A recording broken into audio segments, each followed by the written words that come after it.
Hello friends, के smart study channel में आपका स्वागत है।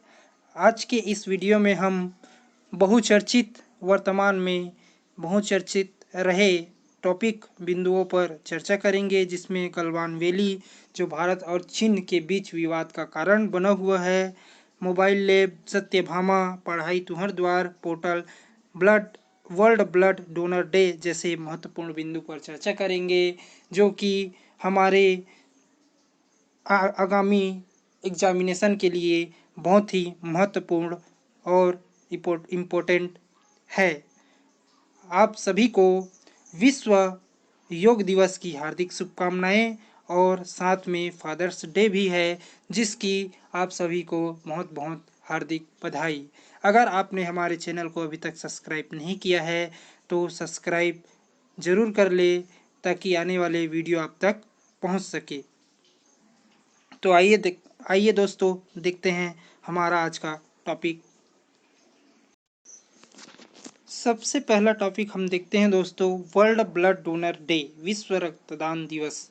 हम सभी मनाते हैं, हर साल मनाते हैं, लेकिन हम आज इसके बारे में विस्तृत चर्चा करेंगे कि विश्व रक्तदान दिवस क्यों मनाया जाता है और किसके याद में मनाया जाता है। तो ये देखिए दोस्तों, आपके सामने एक चित्र हमने फोटो ऐड की है, जिसमें लिखा है कार्ला लैंड स्टेनर। यह वह साइंटिस्ट वैज्ञानिक है जिन्होंने रक्त समूह की खोज की थी, जिसके याद में हम हर साल 14 जून को विश्व रक्तदान दिवस मनाते हैं। आइए देखते हैं दोस्तों, 14 जून को विश्व भर में रक्तदान दिवस मनाया जाता है, जिसका उद्देश्य रक्तदान को बढ़ावा देना है। हर साल 14 जून को विश्व रक्तदान दिवस मनाया जाता है, जिसका मुख्य उद्देश्य रक्तदान को बढ़ावा देना है, ताकि भविष्य में होने वाले रक्त की कमी से बचा जा सके। आगे, विश्व रक्तदान दिवस 2014 में पहली बार मनाया गया था, जो कि वर्ल्ड हेल्थ ऑर्गेनाइजेशन ने इसकी शुरुआत की थी। वर्ल्ड हेल्थ ऑर्गेनाइजेशन, विश्व स्वास्थ्य संगठन के द्वारा 2004 में पहली बार विश्व रक्तदान दिवस मनाया गया था। विश्व रक्तदान दिवस नोबेल प्राइज विजेता एवं साइंटिस्ट कार्ला लैंड स्टेनर के जन्मदिन पर उनकी अनुकरणीय खोज के लिए मनाया जाता है, जिन्होंने ब्लड ग्रुप की खोज की थी। यह जो वर्ल्ड ब्लड डोनर डे, विश्व रक्तदान दिवस है, वह कार्ला लैंड स्टेनर, जो कि नोबेल प्राइज विजेता थे, जिनके याद में बनाया गया था, जिन्होंने ब्लड रक्त समूह की खोज की थी। हाल ही में 14 जून 2020 को विश्व रक्तदान दिवस मनाया गया है। आइए दोस्तों, नेक्स्ट टॉपिक देखते हैं। गलवान घाटी। यह घाटी बहुत चर्चा में है वर्तमान में, और पहले भी बहुत चर्चा में था। यह बहुत ही सुंदर और बहुत मनोरम घाटी है, जिस पर भारत और चीन के सैन्य लड़ाई हमेशा होती रहती है। अभी वर्तमान में भारत और चीन के बीच जो युद्ध छिड़ा हुआ है, वह इन्हीं गलवान घाटी को लेकर छिड़ा हुआ है। ये देखिए दोस्तों, मैंने चित्र में दिखाया ये किया है कि ये जो घाटी है वह कहाँ स्थित है। ये जो बिंदु है, यहाँ हम देख लेते हैं, ये जो बिंदु है यहीं पास क्या है, गलवान घाटी स्थित है। गलवान वैली या गलवान घाटी, इसी के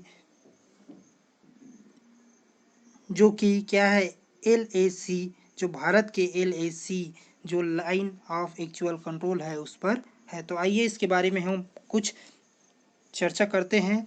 India China border, Galwan valley, जो इंडिया और चाइना के जो बॉर्डर है वहाँ पर स्थित है गलवान वैली। पूर्वी लद्दाख में चीन और भारत के बीच सैन्य तनाव का केंद्र बनी हुई है। यह क्या है? पूर्वी लद्दाख है। जो हमारे भारत है उसके जो पूर्व में लद्दाख स्थित है, उसमें लद्दाख में चीन और भारत के बीच सैन्य तनाव का केंद्र बना हुआ है। इसके नाम से भारत के सैनिक और चीन के सैनिक हमेशा आपस में भिड़ंत हो जाते हैं। करीब 45 साल पहले भी इसी सीमा पर भारत चीन सेना के बीच खूनी संघर्ष हुआ था। 45 साल पूर्व भारत और चीन के बीच लगभग 1975 में बहुत बड़ी युद्ध हुआ था, जिसमें भारतीय सैनिक भी शहीद हुए थे। इसके पहले LAC या वास्तविक नियंत्रण रेखा लाइन ऑफ एक्चुअल कंट्रोल पर भारतीय जवान की मौत 1975 में हुई थी। मैंने पहले बताया, इससे पहले बता दिया था दोस्तों कि चीन और भारत के बीच 1975 में बहुत बड़ी युद्ध हुआ था, जिसमें भारत के सैनिक भी शहीद हो गए थे। हम आगे देखते हैं दोस्तों, छोटी सी कारण देख लेते हैं कि एक्चुअल में किस चीज़ को लेकर भारत और चीन इन दोनों घाटियों के लिए आपस में लड़ाई करते रहते हैं। भारत और चीन के बीच हो रहे इस लड़ाई का कारण देखते हैं दोस्तों। लद्दाख के पास स्थित गलवान घाटी विवादित क्षेत्र अक्साई चीन में है। जो लद्दाख के पास स्थित जो गलवान घाटी है वह विवादित है और अक्साई चीन में स्थित है। चीन के जो अक्साई शहर है उस पर स्थित है। वास्तविक नियंत्रण रेखा यानी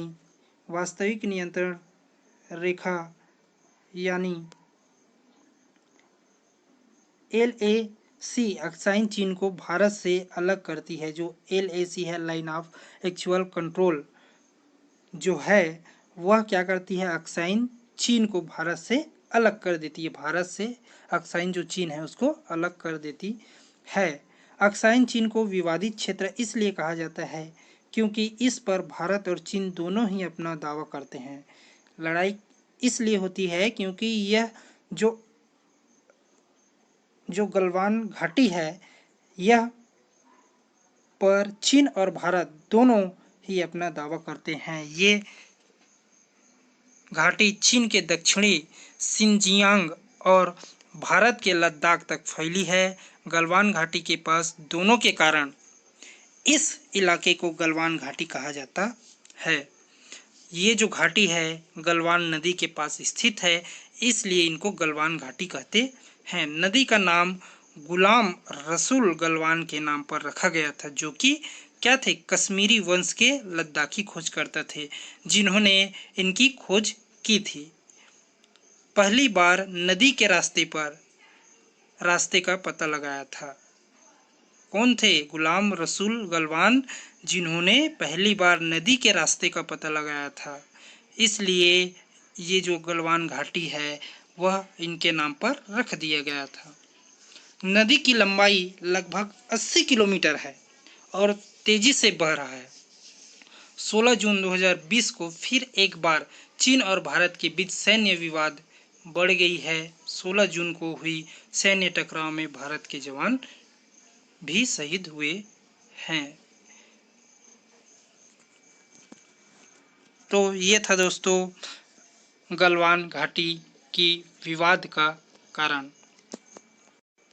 हमारा अगला टॉपिक है मोबाइल लैब। अब मोबाइल लैब कहने का मतलब ये नहीं है कि मोबाइल फ़ोन में कोई लैब है, ऐसा नहीं है। हाल ही में भारत सरकार के केंद्रीय स्वास्थ्य मंत्री डॉक्टर हर्षवर्धन ने 18 जून 2020 गुरुवार को कोरोना टेस्टिंग के लिए देश की पहली मोबाइल लैब लॉन्च किया है। मतलब कोरोना टेस्ट की गति को बढ़ाने के लिए भारत सरकार के स्वास्थ्य मंत्री हर्षवर्धन ने हाल ही में वर्तमान में 18 जून को ही एक मोबाइल लैब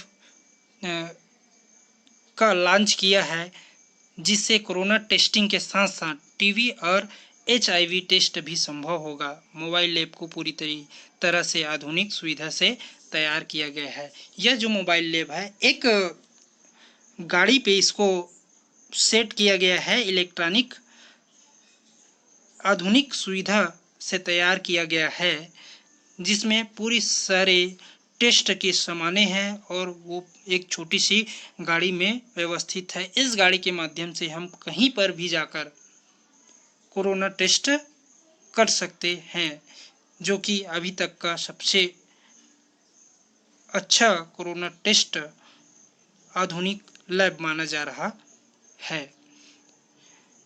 आगे देखते हैं दोस्तों। उक्त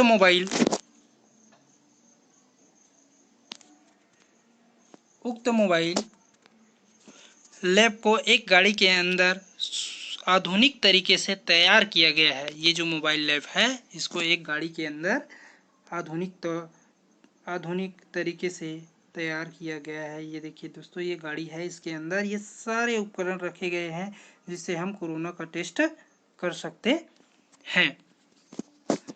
जो गली मोहल्ले में जाकर लोगों का टेस्ट करेगा, इससे आई लैब नाम दिया गया है। इसे क्या लैब दिया गया है, इसका नाम क्या किया गया है, आई लैब। इसको आई लैब के नाम से नामकरण किया गया है। ये देखिए दोस्तों, आई लैब यहाँ लिखा भी है, आई लैब के नाम से नामकरण किया गया है। इसे भारत सरकार के जैव प्रौद्योगिकी विभाग के सहयोग से तैयार किया गया है। लैब को आंध्र प्रदेश की कंपनी MATJ ने बनाया है। हमारा अगला टॉपिक है पढ़ाई तुहर द्वार पोर्टल। यह पोर्टल छत्तीसगढ़ सरकार, जो छत्तीसगढ़ राज्य है, वहाँ के मुख्यमंत्री भूपेश बघेल के द्वारा शुरुआत किया गया है। आइए देखते हैं इस पोर्टल में क्या खास है। हाल ही में छत्तीसगढ़ के मुख्यमंत्री भूपेश बघेल के द्वारा पढ़ाई तुहर द्वार पोर्टल की शुरुआत की गई है, जिसके माध्यम से बच्चे घर बैठे ही अपनी पढ़ाई शुरू कर पाएंगे। यह पोर्टल की शुरुआत लॉकडाउन के चलते बच्चों को ई क्लास के माध्यम से पढ़ाई कराने के लिए की गई है। मतलब यह जो पोर्टल है, इनकी शुरुआत लॉकडाउन के चलते बच्चों की जो पढ़ाई में प्रभावित हो रही है, उनको उस पढ़ाई को आगे बढ़ाने के लिए इस पोर्टल की शुरुआत छत्तीसगढ़ के मुख्यमंत्री भूपेश बघेल के द्वारा किया गया है। इस पोर्टल में क्लास से संबंधित वीडियो अपलोड रहेंगे, पढ़ाई से संबंधित खेल और होमवर्क जैसे सुविधाएं होगी। छात्र व शिक्षक को इस पोर्टल पर पंजीयन अनिवार्य होगा। पहली क्लास से 10वीं क्लास तक के बच्चे इस पोर्टल के माध्यम से अध्ययन कर पाएंगे। पोर्टल की शुरुआत 8 अप्रैल 2020 को किया गया है, जो कि एक बहुत शिक्षा के क्षेत्र में बहुत ही अच्छा अग्रणी पहल है।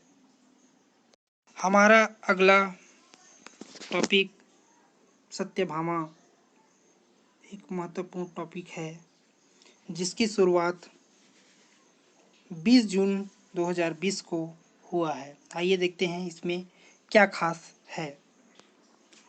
यह एक मोबाइल पोर्टल है,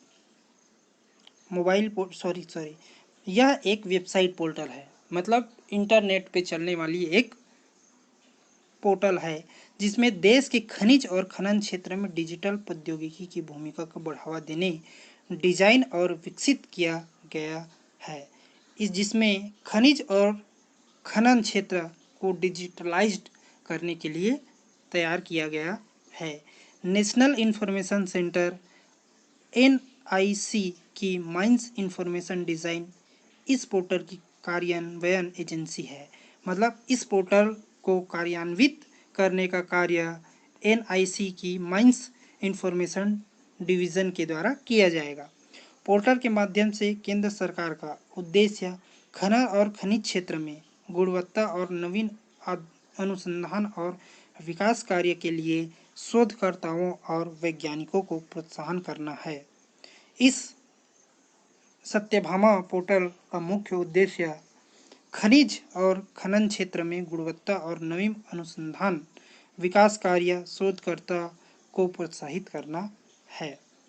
R&D Satyabhama research and development Satyabhama को नीति आयोग के पोर्टल NGO दर्पण के साथ भी एकीकृत किया जा रहा है। इस पोर्टल को research-minds-government.in पर एक्सेस किया जा सकता है। यह पोर्टल खनिज मंत्रालय के द्वारा 20 जून 2020 को लॉन्च किया गया है। आइए हम इसके मुख्य उद्देश्य क्या है उसको देखते हैं।